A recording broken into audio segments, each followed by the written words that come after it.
Well, hello again. I'm Bill Russell, President of Lake Norman Chamber of Commerce, and you're watching the Focus Friday, and we're very excited about our guest today. But first, we're still dealing with the issues of COVID, and our presenting sponsor is Novant Health, and we're very fortunate to have Deepa Johnson on. Deepa, can you share a little bit about what we're seeing and maybe when we're finally going to move past some of this issue? Yeah, as you have said, Bill, we are definitely dealing with a variant that is not as bad as the Delta variant, but Omicron is still significant. It is crowding our ERs right now. All of our ERs across the system in the greater Charlotte market are basically at capacity, at or near capacity. And what we're seeing is those folks that have been vaccinated or are doing better with this variant than the folks that haven't been vaccinated. So if you haven't done that already, it's very important to go get those vaccines and also get your booster as well. So, but one, really positive news that's going on at Huntersville Medical Center is that our PEDS emergency department has broken ground, and our construction is expected to be done by June of 2020. So this summer, and we'll be hosting a grand opening for that. Well, thank you very much, Deepa, and thank you for what your healthcare providers are doing. We really appreciate it, and your support of this particular program. Jeff Tarte is our public policy chair, and he is going to MC today's program, and you're going to introduce our speaker. This is a really exciting topic. We were talking offline about what's going on with the decisions around redistricting, and Senator Newton chairs that committee. So I'm going to leave it to you, Jeff. I think you two have a long relationship. Yeah, thanks, Bill. And Senator, thank you for being here this morning. Paul is obviously a former colleague. Paul is been in how many terms now, Paul? I'm in my third term. Third term. And what's interesting with Paul is a lot of politicians, elected officials that come to Congress, come to their state legislatures, come with very little background sometimes, prepared for this kind of role, don't have that much business experience, that much executive experience, and learn on the job and learn over time and grow into the role. That's a completely different environment that the legislature enjoyed when Paul Newton joined. Paul comes as a very experienced corporate executive, being past president of Duke Energy for the state of North Carolina. This is a person who, when he walked in the door, had instant credibility, had instant expertise on energy and business across the region and dealing with businesses. It's a very unique role to see a freshman walk into a caucus room, walk on the floor, walk in a committee, and instantly everybody listens to what he has to say. Most freshmen aren't allowed to speak, let alone be the voice of reason, the voice of expertise.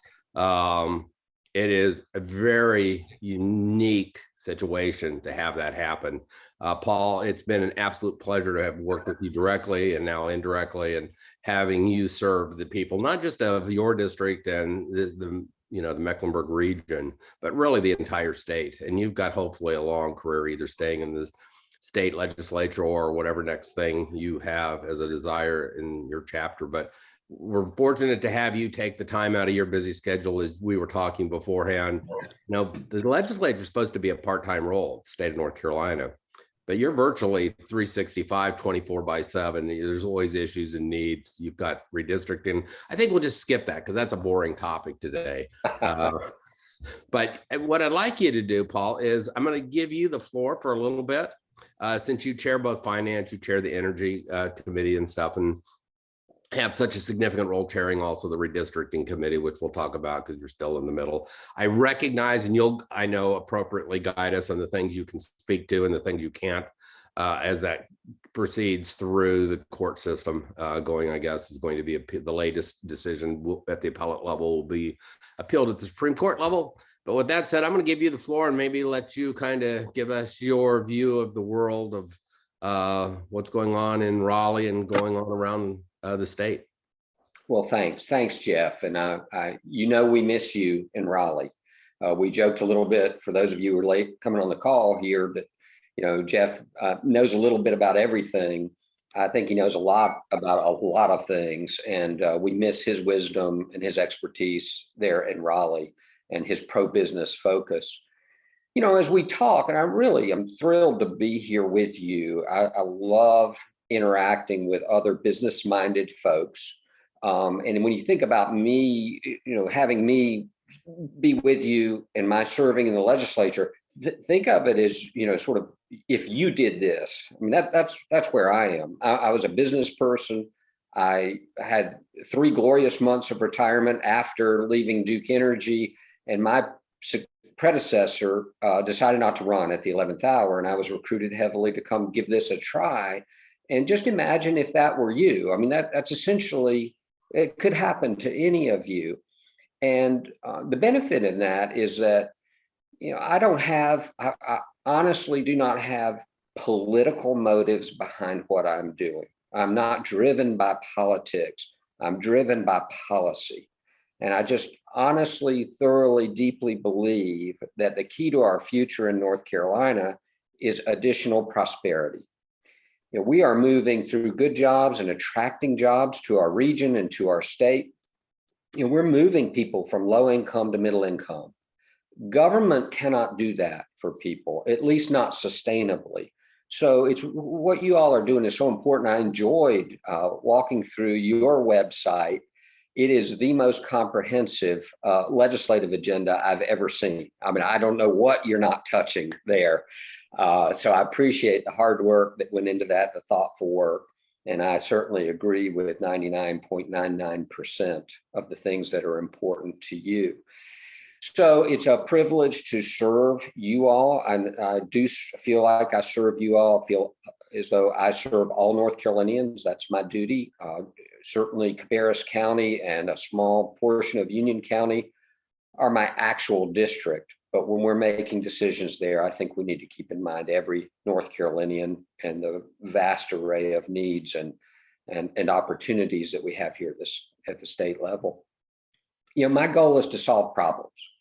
I believe that we serve you all best if we anticipate and solve problems before they ever manifest, right? Isn't that what we do in the business world, right?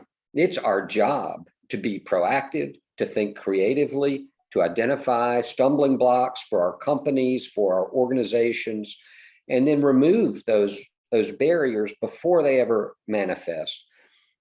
Too much of the political world today is, you know, basically going from crisis to crisis. And as business people, you can't operate in the private sector that way. You've really got to be proactive. So that's what I try to do. And then when there is a problem that's upon us, we need to solve that problem. I will work with Democrats. I will work with Republicans. I do not care what your political party is.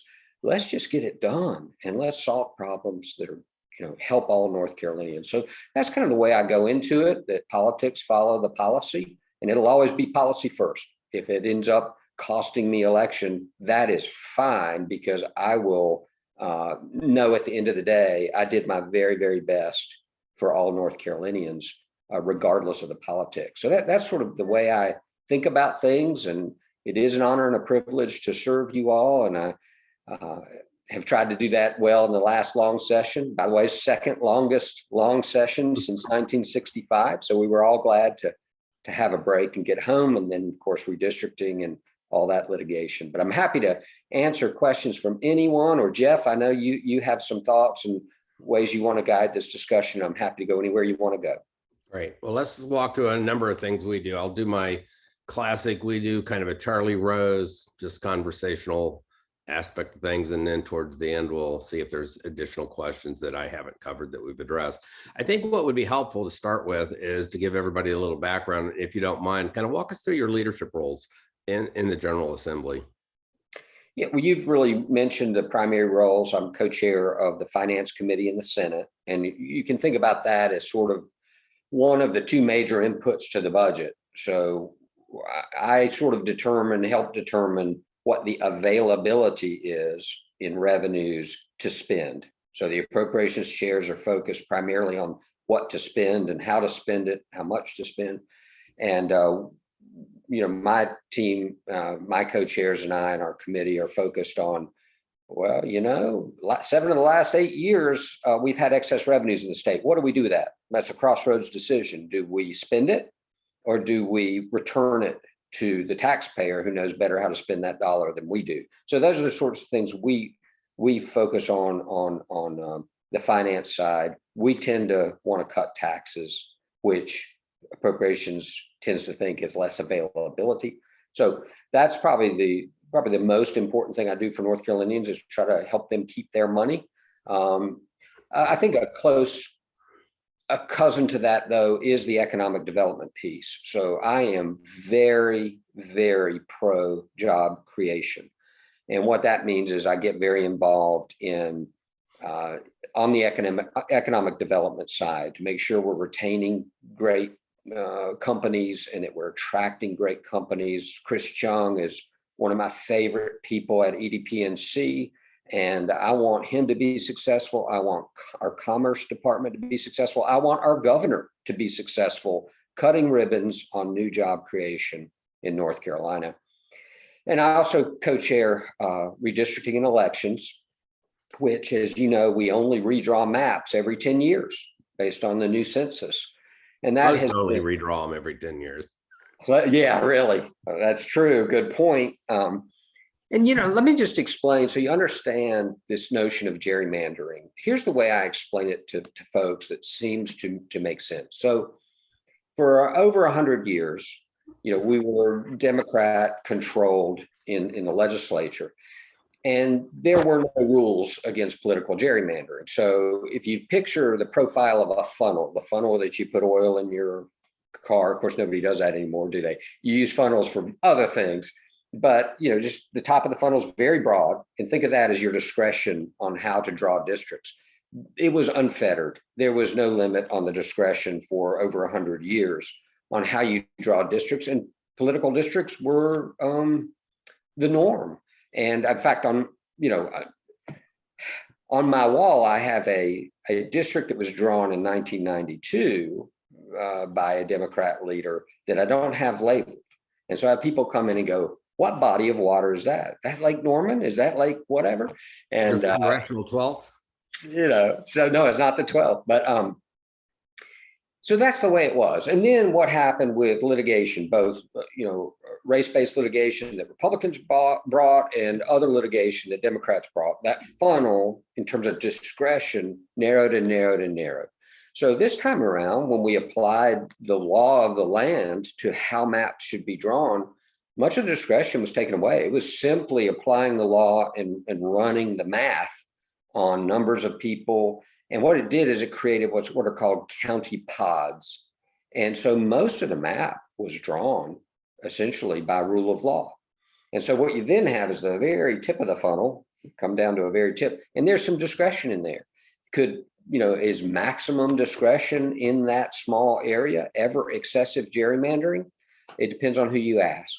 So that is the question before the court right now. We've been through one court hearing with testimony, and we got a unanimous decision that our maps are constitutional, and there was a Democrat judge on that 3-judge panel. So we won unanimously at that level, but the group that said they're going to sue us before we ever drew a map has now appealed to our North Carolina Supreme Court.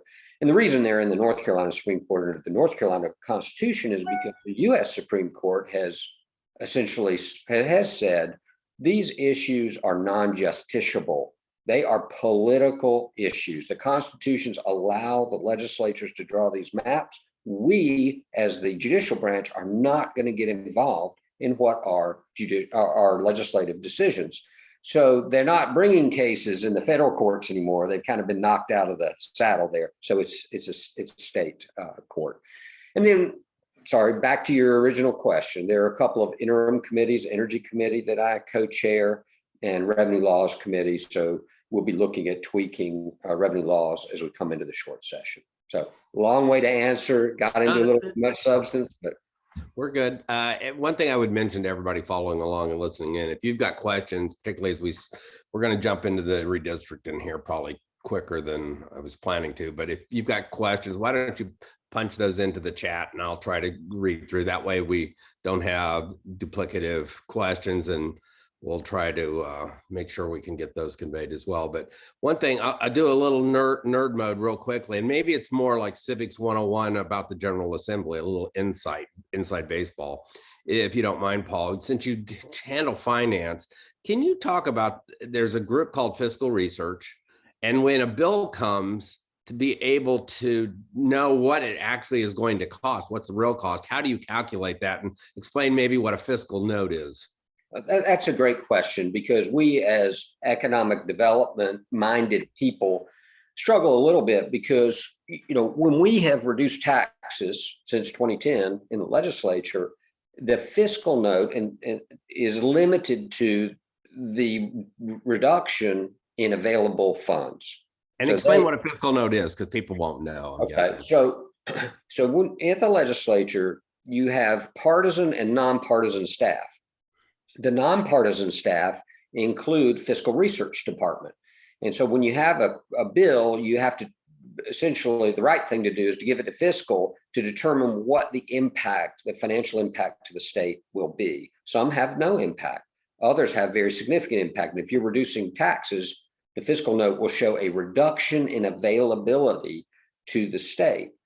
What they cannot do, and they're constrained from doing, partly because they're bipartisan, partly because it's just sort of the rules of the road, they cannot project the additional revenue it will create through the job creation that is triggered by lower taxes, signaling to businesses they should reside in North Carolina and create jobs in North Carolina. We've had excess revenues 7 of the last 8 years, even though we have reduced taxes. So the fiscal note you get is going to say, ooh, you're taking $1 billion out of the coffers of North Carolina. However, those of us on this Zoom call fully understand that when you're creating an environment that is attractive to job creators, you are going to create additional revenues the state otherwise would not get. So you have to argue the revenue growth that will come from those types of bills. Great. All right, let's go ahead and jump into the elephant in the room, which is redistricting and the maps. If you don't mind, can you walk, because you mentioned rules. A lot of people don't understand, as you said, the funnel, the top end of the funnel. There's so many constraints. Everybody thinks you could just go willy-nilly and draw lines wherever, and we end up like the old congressional 12th district that Mel Watts served in, that was about 1 inch wide and ranged from Greensboro to Charlotte, which was crazy. The current maps eliminate that kind of nonsense. Can you walk through just some of the main roles, you know, whole counties, those kinds of things that impact, and one really significant role, majority minority districts requirements. Take us through the things that really frame the most of the map drawing. Sure, happy to, without boring you to death. The top line is we are still in litigation around our maps. So I am a potential witness, so I've got to keep this at a very high level. And at that level, what we established before we drew the maps, and we did it in 2019, and those maps were upheld, was a set of criteria that were not race-based, that were not, did not consider political data at all. So you have to consider political data to get an excessive partisan gerrymander. And years ago, you know, they would look at every single voter tabulation district and say, well, I want that one, I don't want that one. That's why you got these crazy branches that captured whoever is in leadership's desire to have that group of voters, but not that group of voters. That doesn't happen today. So one of the Supreme Court decisions on this is called Stevenson. And what Stevenson requires is that you keep counties whole to the maximum extent practicable. So that became one of our criteria for drawing maps, is keep whole counties. You think of it as, you've heard this notion of communities of interest. So we kept counties whole, which the map, the analytics then drew out all the county groupings in maximizing whole counties. So that reduces your discretion. We also, one of our criteria was to keep municipalities whole. I mean, you can use, you hear a lot about communities of interest. There's no more clear community of interest, it doesn't seem to us, than a municipality. So they ought to all be able to vote together whenever possible. So that's what we do. And all that within plus or minus 5% for Senate maps in terms of population. So all those constraints lead you to having very little discretion at the end of the day. And, you know, our goal is to have fair and legal maps. And here's the big debate. The Democrats say we're about 50-50 in statewide elections. Therefore, we should total votes, and you mean in the popular vote? Popular vote. Therefore, all these districts around the state should be about 50-50 as well. But it doesn't work that way because politically they've chosen to address the urban communities, which are high population communities, and their platform does not appeal to rural North Carolina. And we are a representative form of government. And so a 50-50, when that district in Eastern North Carolina is just never going to vote for the Democrat platform, we can't force that upon them because they're making this claim it ought to be proportional. So that is really the rub. And that's the gist of the pitch they're making to the court, is that it should be, to be fair, it's got to be proportional. It's got to be about 50-50 on all these districts in your Senate and your House races, simply because the popular vote is close to 50-50. Can you explain the majority minority rule? Well, how that works? You're talking about the VRA?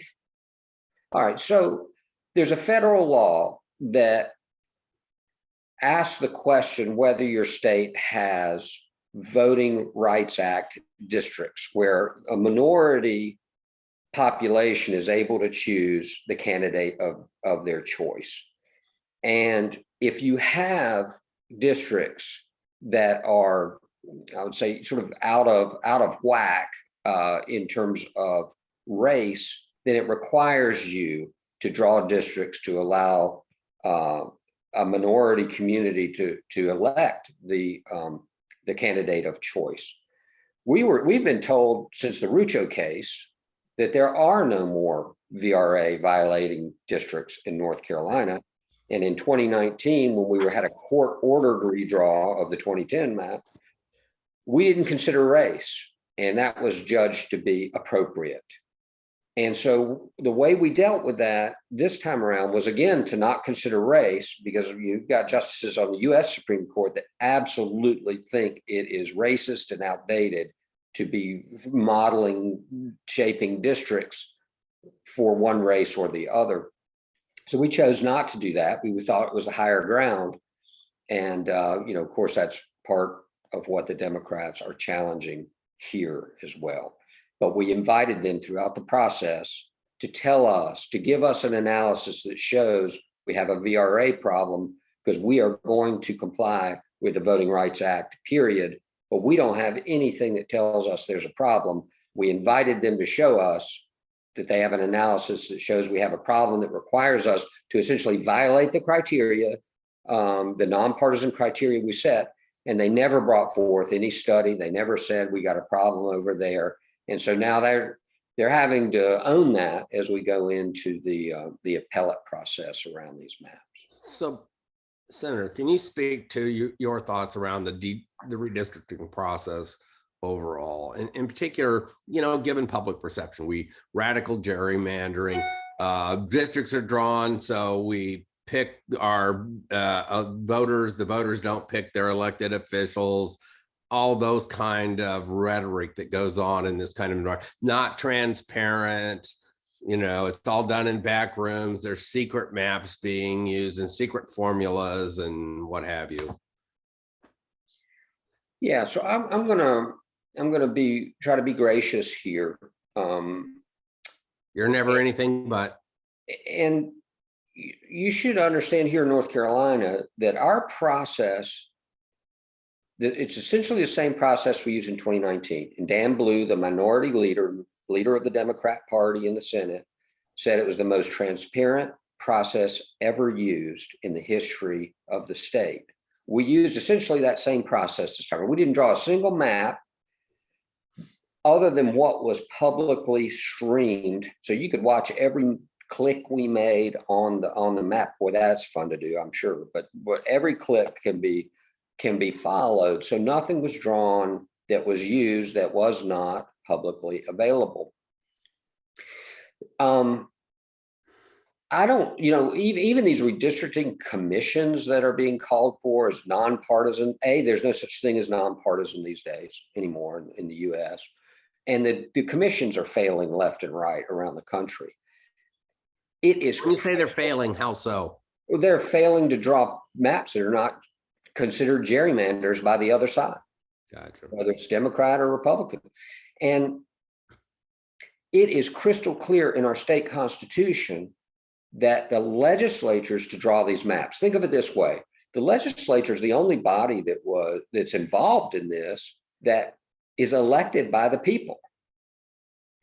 The people that are attacking our maps are using experts that they pay to run simulations to draw maps. You talk about a dark, nobody's showing you how they ran those maps. They didn't show you the basis behind those analytics. But we're supposed to agree that their maps are better for the people than the ones that were drawn in public by elected officials. So it's a crazy upside down world. And Eric Holder's group, let's just be blunt here. Eric Holder said he was going to sue us before we ever drew our map to begin with. So the litigation was inevitable here. And they claim publicly, you talk about the sort of the headline around the country is, oh, we just want fair maps. They're not suing Illinois or Pennsylvania or any of these states that are Democrat gerrymanders. They're only suing where Republicans are in majority. Sue until you're blue is their mantra. So we're up against a juggernaut that is incredibly well funded, and we're relying on the integrity of the court system to recognize that, to recognize this is just a partisan battle, and it really is, at least in terms of the attack on these maps. And it really is a political question, one that's not justiciable, because at the end of the day, is it better for a judge to decide what the map should be in North Carolina after we've drawn those maps for the people? I don't think so, but that's the crossroads we're at. And the question is whether people are going to honor their branch of government, or they're going to encroach on the legislative branch. So, Senator, let me ask you this, and you've sort of answered it perhaps, but do your just personal opinion, do you think map drawing responsibilities should remain with the state legislatures, or are there some variations that you would support? No, I do. I mean, I think we're elected. That's why they elect us. Look, the maps have been gerrymandered for over 100 years in favor of Democrats. The Republicans overcame that. That is proof positive that if your message resonates as a political party, and there is a wave of support for your message, it doesn't matter how the maps are drawn. I mean, you're going to win. Look, I don't want to sound too partisan here because I know we've got a diverse crowd listening to this, but defunding the police is like the worst idea I've ever had, second only to telling parents they have no say in how their kids are educated. Unbelievable. If that's my platform, I should expect to lose. So when there is a red wave in 2022, because people don't like what they're hearing or seeing out of the Democratic Party, the Democrats are going to raise their hand and say it's because the maps weren't fair. How about the quality of the leadership? How about the quality of the positions they're taking? And no, I don't know. I'm a little biased, but I think the Republican positions are a little more appealing to the most of North Carolinians. Let me ask you this. I'm going to do the absolute worst thing you ever do to an elected official, which is pose a hypothetical. So I'm going to do it to you anyway. So you control all the votes in the General Assembly, and you can redefine any rules around map drawing and redistricting. Anything you would do differently, or things you would improve the process, maybe is a better way to ask that question. Look, I want us to win because we have better ideas. We have compelling ideas. We have a better vision for the future of North Carolina. I don't want to win because we have unfair maps.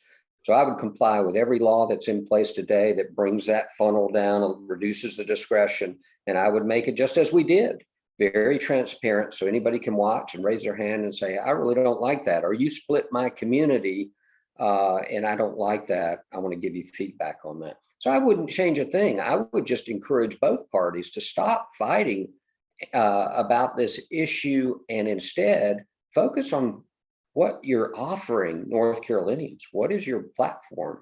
What makes sense? What moves us forward? That's where it ought to be. All right, we're going to switch gears and pivot a little bit back into policy and the business at hand. And just curious, what's the primary policy legislation or issues you have worked on in the long session or see working going forward? So two things. One is we talked about it very briefly, which is tax reductions. And I'm reducing the personal income tax from 5.25 to 4.99 this year, going down to 3.99. We're eliminating the corporate income tax over 6 years. We've eliminated 2 of the 3 legs of what's called the franchise tax, and probably most people on your call understand the franchise tax. A lot of people do not. Well, it's a tax that punishes startup companies. It's a tax that punishes North Carolina companies for making investments, capital investments in our state. And you're taxed on the value of your capital investments, regardless of whether you're making any money. So you're punished for being here. It's I think it's a job killer. I think it's a really poorly conceived tax. So we eliminated the 2 property legs of the franchise tax. So that should help our startup community. It should help our homegrown businesses that want to invest more in North Carolina. So I'm excited about that. The other piece that was really important that we did this year is we've set the energy policy for the next several decades for North Carolina. And there's some process points to be made and there's substantive points to be made. I'll just make the substantive point. I'm happy to talk about how we got where we got if you'd like to, but bottom line is this. The going forward energy policy in North Carolina, I believe, is the most business-friendly, consumer-friendly energy policy in the nation. We are willing to reduce carbon in our state, and we can talk about that and the pros and cons of doing that. Sure. On 2 major conditions. One, that the carbon reduction has to be at least cost to customers. So no more favored forms of generation in our state.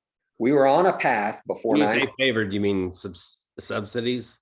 Subsidies, and when we think carbon reduction, we have been sort of trained by the national media to think solar and wind. It is much broader than that. It's much better than that.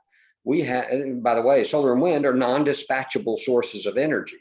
So they only work for you when they work for you. And when you need them the most, they're typically not there. So they're a nice component to have in your mix for various reasons, but they will not be there when you need 24/7 reliable power. So I wanted to be generation agnostic. I'm not going to pick winners or losers. I'll let the Utilities Commission do that. They are the experts. They've been appointed to be the experts on energy in North Carolina. So we'll let them make the choice with 2 guardrails. One, it's least cost to customers. It's got to be least cost. So if somebody comes in with an over-engineered bell and whistle that looks good, it's a nice shiny object, but it's twice the cost of another way you can go and still achieve these carbon reductions, then you got to go with least cost. And you can't sacrifice reliability. I had the CEO of Glen Raven Mills call me, and right after the bill passed, he said, Paul, we have operations in a province of China that's all in on renewables all the time, and we have rolling blackouts. We have operations and suppliers in the EU. Their energy costs have tripled. They can no longer provide the input we need for our product. They're going out of business because natural gas prices have tripled in the European Union. Think about Texas. They went all in on retail electricity, which you save a little bit up front, but then when the going gets tough and the polar vortex hits, you literally had you got billions of dollars in bills that have to be paid because the price of electricity spikes. So And as you know, over 20 some people died in Texas because they had no power. So what we've done is we've said, look, the customer gets the best of all worlds if we reaffirm the vertically integrated utility model, because it ensures least cost, it ensures reliability, and they do not have to worry about what happened in Texas. So I'd rather you not save a quarter of a cent today if the power is not going to be there when you need it the most tomorrow. Businesses can't survive that, and individuals can't survive that literally at some points. So what we did is we said, okay, commission, these are your guardrails. We'll let you be the expert on what generation source to pick next for the grid. Least cost, got to maintain reliability or improve it. But you got to rethink the plan every 2 years, because as we sit here on this call right now, somebody is innovating around carbon right now, how to capture, how to eliminate carbon. I mean, when coal plants were starting, they had nothing on the smokestack to capture NOx and SO2. And now every coal plant in the country, eliminates NOx and SO2 through a smokestack attachment, essentially. And, who knows what's going to happen next for carbon. So we don't want to lead the state down a very expensive path when we don't need to. So every 2 years, the commission is required to check for innovation and readjust the plan as necessary to keep things least cost and with higher reliability. More there, but that's the overview of where we're headed. We're going to continue kind of down the pathway on energy, but what I want to go back, since you mentioned revenue laws quickly, one of the first question is, are you guys going to continue to raise the ceiling for the zero tax bracket, income bracket? Yeah, thanks for mentioning that.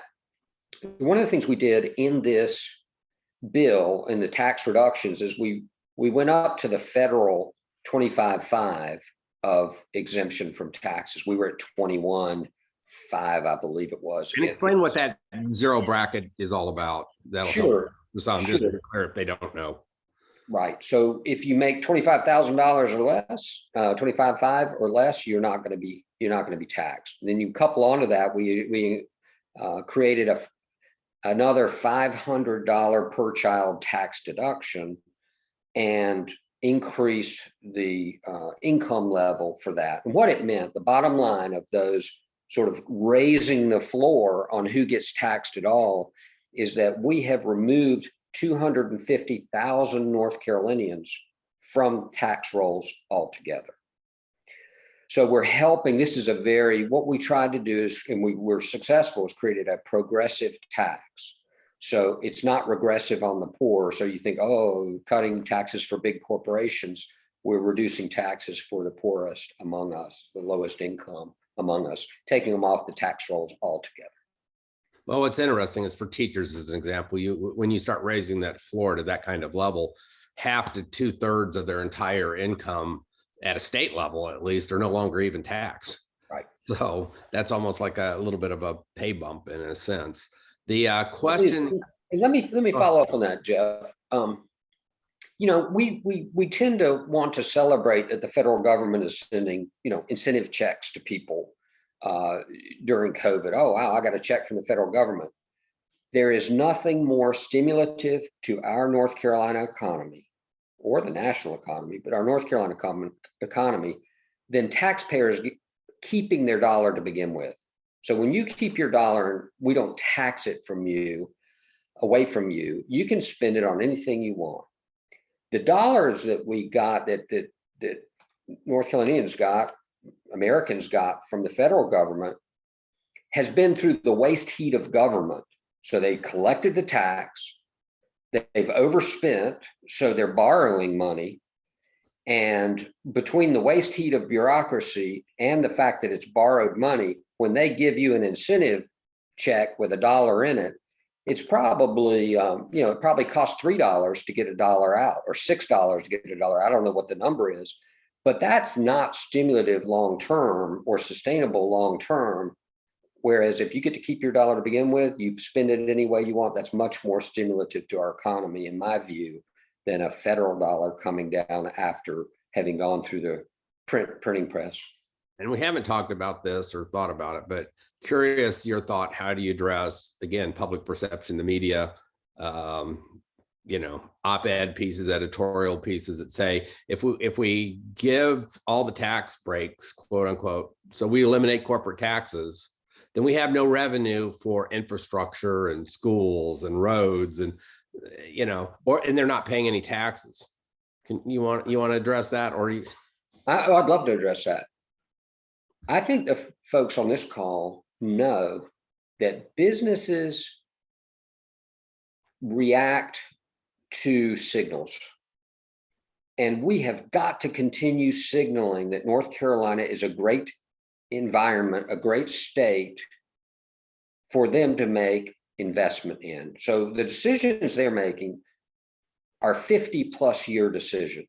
And they've got to know that 50 years out, the iron in the ground that they're putting in North Carolina, the jobs they're creating in North Carolina are going to be a good investment.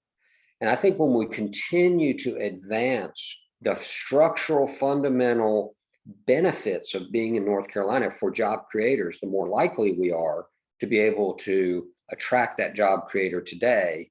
But we've got to signal that it's not going to change tomorrow. So short-term incentives are great. They're part of the game and attracting new job creators.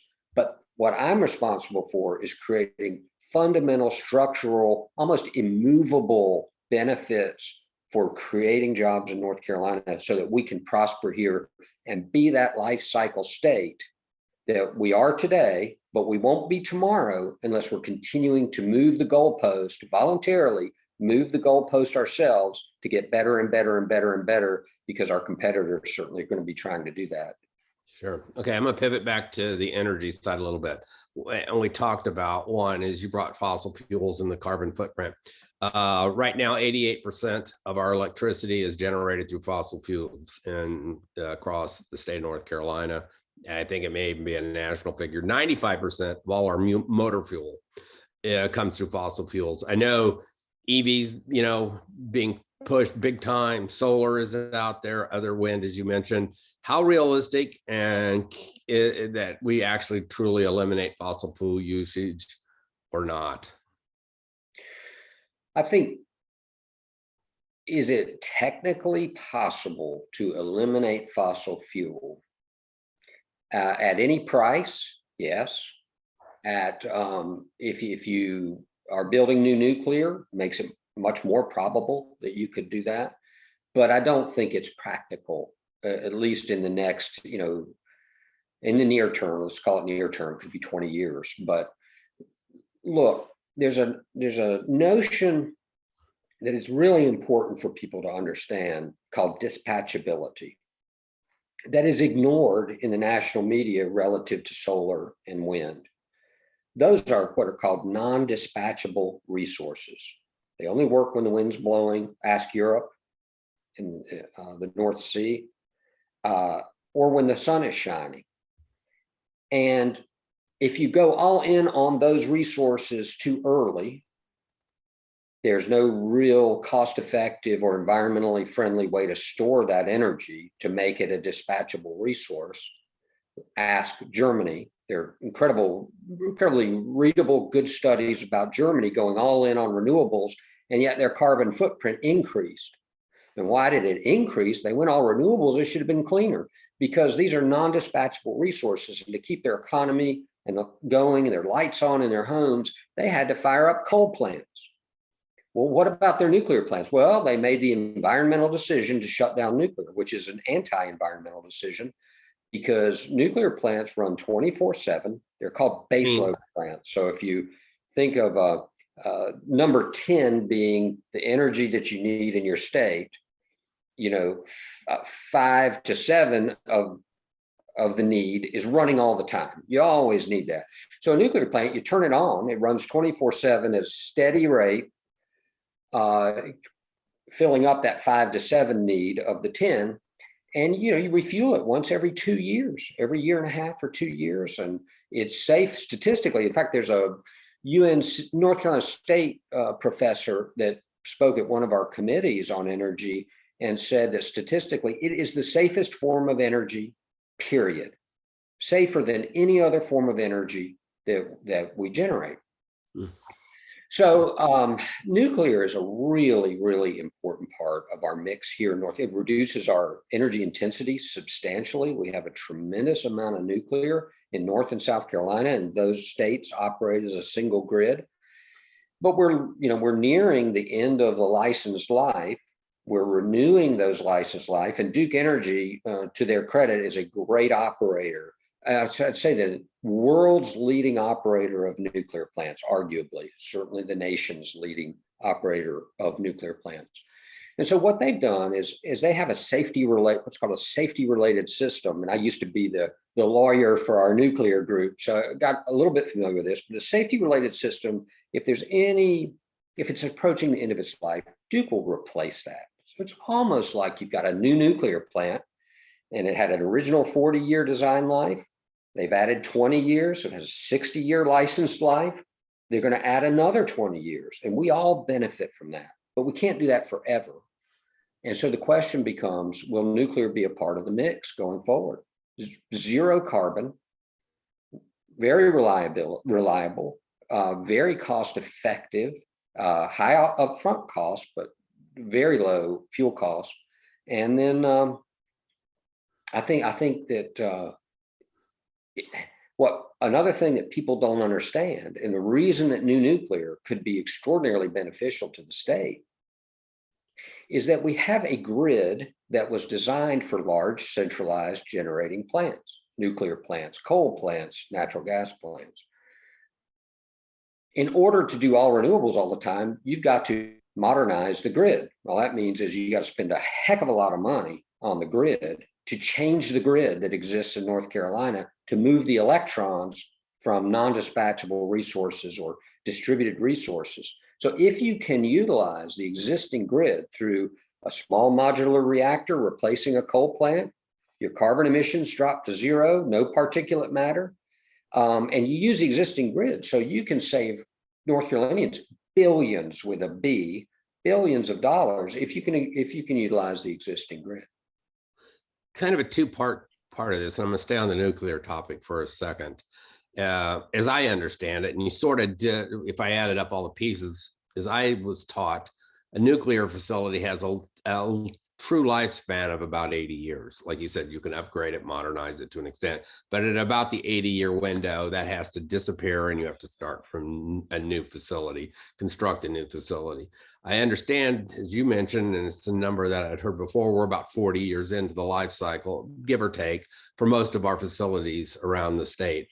I can bend like this and I can see the top of McGuire out my office window. Nuclear comprises, so you got a double-edged sword here. 40-year cycle, takes about a decade to build a plant, I believe, or give or take.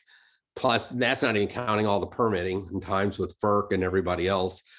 And we generate, I think nuclear generates is the source for about 36% of our electricity. You got a life cycle that's running down. I don't see anybody moving.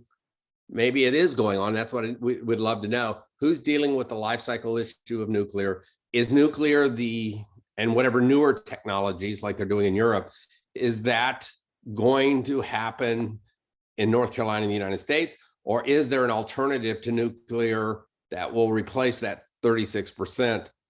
But I don't see how we get there. And we also have a time frame and the clock's ticking. What do we do? Yeah. Well, you've got a shift that's happening in our environmental community. They used to be all anti-nuclear and generally still are today, but they're realizing if you care about carbon, there's got to be a nuclear renaissance. Again, unless the guy in his or lady in her garage is developing the silver bullet here, we're going to have to think about more nuclear and should. It's been safe, reliable, carbon-free, lowered our energy intensity. I also would not completely dismiss natural gas. If you've got natural gas will reduce the carbon of a coal plant by 50% the moment you switch it on. So as you talk about a bridge fuel, that could be a bridge fuel for the nation. And a quick question, is it true that the United States has some of the largest natural gas reserves? Wasn't that what gave us our energy independence? And then we said, no, let's shut the pipelines. We don't want to be independent or something like that. Yeah, something like that. I mean, our heads can explode collectively over why we're doing what we're doing at a national level on energy policy. We may not be able to control that, but we can largely control what our state policy is. And we're blessed with nuclear. We're blessed with dual fuel plants. So we have supercritical coal plants that also can run on natural gas. So we can reduce our carbon footprint there. We've got to maintain flexibility in our grid and reliability. And I think we're in a good place. And as long as we don't get silly with our policy in the state, look, we passed in 2007, SB3 came to be. SB3 was a subsidization of solar in North Carolina, and it created tax credits that could be resold on the secondary market. It was very lucrative for developers, and people respond to what they're paid to do. So the marketplace responded. People made a lot of money building solar in North Carolina, and we became second in the nation and installed solar in North Carolina. The problem for North Carolinians is that created a $3 to $5 billion energy tax that they're paying today that arguably they would not have otherwise paid. So there are pros and cons to every energy source. There is no silver bullet. And what we don't want to do, and that's the purpose of 951 as passed, is we're not going to burden North Carolina and North Carolinians and job creators in North Carolina unnecessarily with clean energy costs. We're going to reduce carbon, but we're going to do it at least cost. And here's the hidden gem for you as economic developers and people who care about economic development in North Carolina. The hidden gem of 951 is this. If you have a corporate sustainability goal and you owe it to your shareholders and your employees to reach that goal, my pitch is you can reach that goal by moving to North Carolina. We have committed, subject to common sense intervening, to deadlines of 70% reduction of carbon by 2030 and carbon neutrality of our grid by 2050, with very few exceptions, but building a nuclear plant that might go past that deadline would be one of them because carbon drops off a cliff. But we have committed to those goals. If you have a corporate sustainability goal that is similar to that, will fall under that umbrella, come join us in North Carolina. We'll help you meet your corporate goals. And guess what? It's no longer your shareholders paying every dollar of that. We have agreed as a state to spread that cost over all of the state because we think we're committed to that policy. So come here, create your jobs here, and you can stop trying to achieve a goal that's very burdensome for your individual company, because we're going to do it all together. Gotcha. Paul, we're getting close. We've got about 5 minutes left or so. A couple quick things before we turn it back to Bill. One is, can you articulate then, because you mentioned, what are the core principles or tenets in 30 seconds or a minute for energy policy? What are they for your perspective for the state of North Carolina? Got to be least cost, but it cannot jeopardize reliability.